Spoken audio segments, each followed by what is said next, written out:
It's another week, and Xur is here. He's in the reef this time, and it's the patch, and you know what? I was betting really hard that he would sell Ophidian aspects after they got nerfed. Oh, hey, Dado's here as well. He can live this week. That's fine. It's fine. All right, what do we got here? It's not the Ophidian aspects. It's not the Ophidian aspects. That's a little bit disappointing. Bungie, I thought you would sell Ophidian aspects after nerfing him. That would just be perfect. We have Legacy exotic engrams. These are Legacy, though, so, don't know why that's important. Eternal Warrior. That is a very poopy role of intellect and strength. Just the stats itself are not that very highly rolled. And intellect and strength, for intellect discipline. This helm, it gets unstoppable for Fist of Havoc. It doesn't give you the armor value from unstoppable, and frankly, unstoppable isn't that good of a talent. Because you die a lot in Fist of Havoc. Well, not a lot, but even with unstoppable, you're gonna die a bunch. Well, I'll put it this way. It's not like you're dying every time you Fist of Havoc. Unstoppable isn't going to save you if you're going to die. This is a bad helm. It looks cool, which you can't see because no preview available on Hunter, but it does look cool at least. It has infusion, which doesn't, due to the current bug, doesn't actually regen your health. It just gives you a little bit of health. Moving over, we have the Lucky Raspberry, a solid discipline roll, which is kind of bad as well. I prefer intellect discipline on this particular one. But it does make your Arc Bolt grenade chain further and spawn with full grenade energy. Yeah, I don't recall the last time Hunters were using Arc Bolt ever since the infamous nerf in Year 1.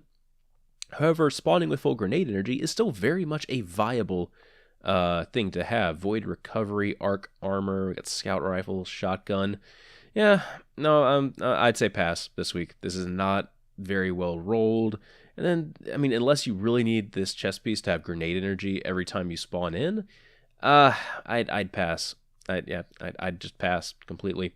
Purifier Robes, intellect discipline, that's like a 92% roll, if I'm remembering right from chat.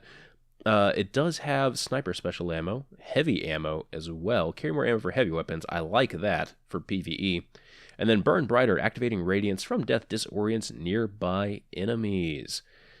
So basically you have to be spec'd Sunsinger, and then you have to be spec'd for self-res, and then you have to die, and then you have to have enemies around you.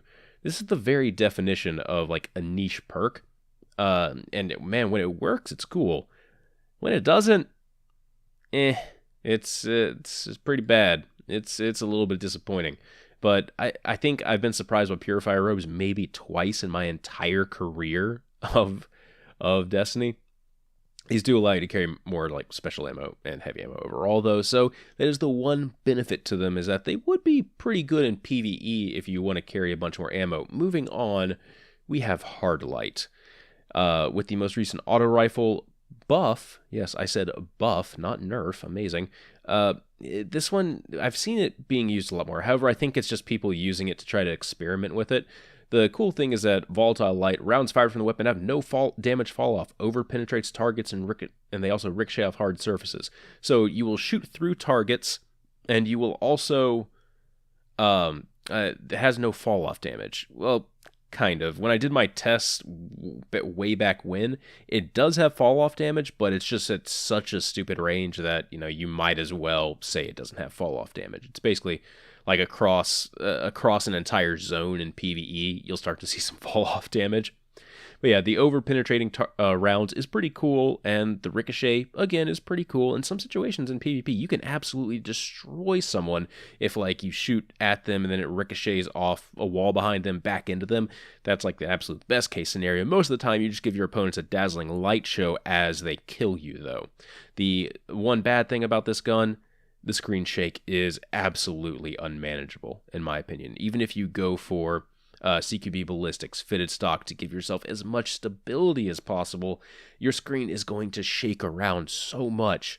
Like, the stability stat doesn't actually affect the screen shake at all. That's just some random arbitrary thing Bungie has on this particular gun, which is a damn shame because it would be so cool to shoot this laser firing, not even a laser, shoot this laser type weapon like a laser, instead of, like you're always sitting in an earthquake zone.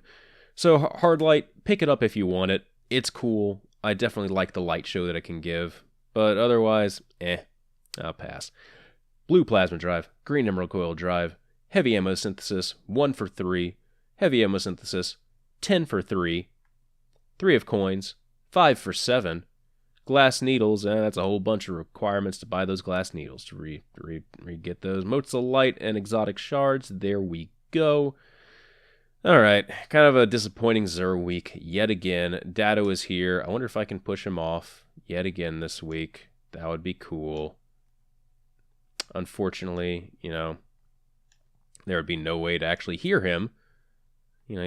I'll just do this one more time. For old time's sake, Dado. For old time's sake. No! Oh, you tricky. Oh, you're tricky. You're tricky. He's so tricky. Oh, yeah, come on. You want to follow up? Thanks for tuning in, everyone. I'll see you next week. Wow.